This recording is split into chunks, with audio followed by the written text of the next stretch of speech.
एक मिसअंडरस्टैंडिंग बहुत बड़ा ये है कि वो ये कहते हैं कि आरएसएस के लोग हिंदू राष्ट्र स्थापित करना चाहते हैं, हम नहीं होने देंगे।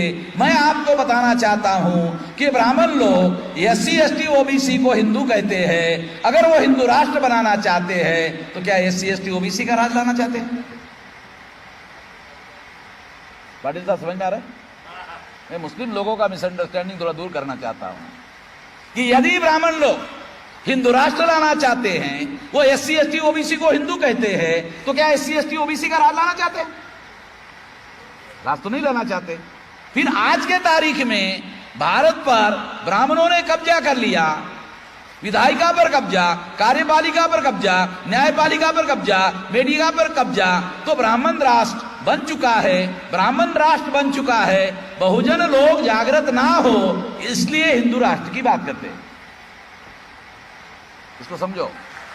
तो मौलिक बात आपको समझा रहा हूं। ब्राह्मणों का राष्ट्र स्थापित हो गया, पूरा बहुजन समाज गुलाम बन गया। 100% माइनॉरिटी के लोग, खासतौर पर मुस्लिम लोग अगर सारे इकट्ठा हो गए तो प्रतिक्रिया में हिंदू इकट्ठा हो जाएंगे, ब्राह्मण उनके नेता हो जाएंगे। इससे ब्राह्मणों की ताकत, ब्राह्मणों की शक्ति, ब्राह्मणों की राज सत्ता मजबूत हो जाएगी। इससे कोई फर्क पड़ने वाला नहीं है। ब्राह्मणों के राज सत्ता को सुरंग कौन लगा सकता है? यदि SC ST OBC, Kunbi Maratha, अगर ये सारे देश भर में ये समूह अगर इकट्ठा होते हैं तो ब्राह्मण धर्म, ब्राह्मणवाद, ब्राह्मणी वर्चस्व भरभरा कर गिर जाएगा। मुसलमानों के 100% इकट्ठा होने से वो लोग मजबूत हो जाएंगे। SC ST OBC, Kunbi Maratha इकट्ठा होने से ब्राह्मणवाद भरभरा के गिर जाएगा। ये इकट्ठा नहीं होना चाहिए। इसलिए हिंदू मुसलमान के फसाद लगाए जाते हैं, जाति और जाति के बीच में झगड़े लगाए जाते हैं, और उन झगड़े के बाद उन लोगों को ब्राह्मणों के नेतृत्व में हिंदू के नाम पर इकट्ठा किया जाता है और उनको गुलाम बनाए रखने के लिए इस्तेमाल किया जाता है। हिंदू का क्या मतलब है? हिंदू का मतलब है ब्राह्मणों का गुलाम। हिंदू का क्या मतलब है? हिंदू का मतलब है ब्राह्मणों का गुलाम।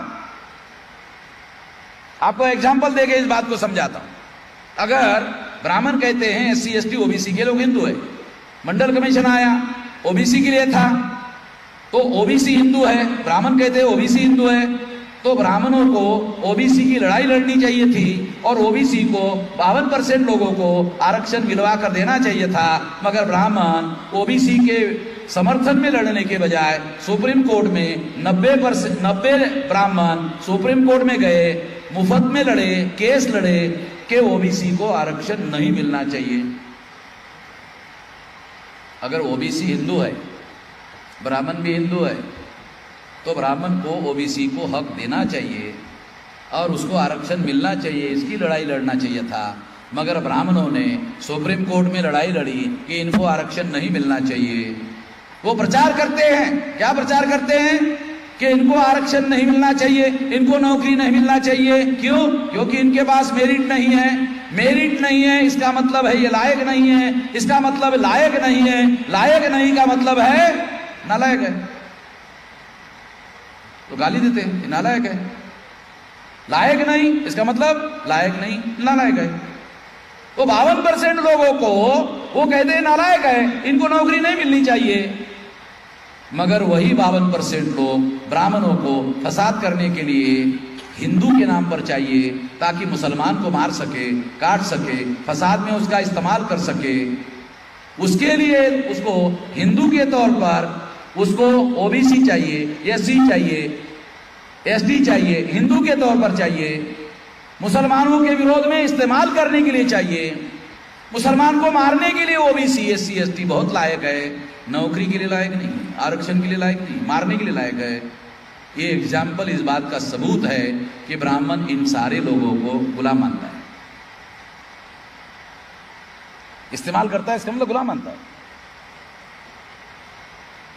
ये सारे तथ्य हमारे सामने घटित हो रहे, इसके आधार पर ये सारी बातें मैं बता रहा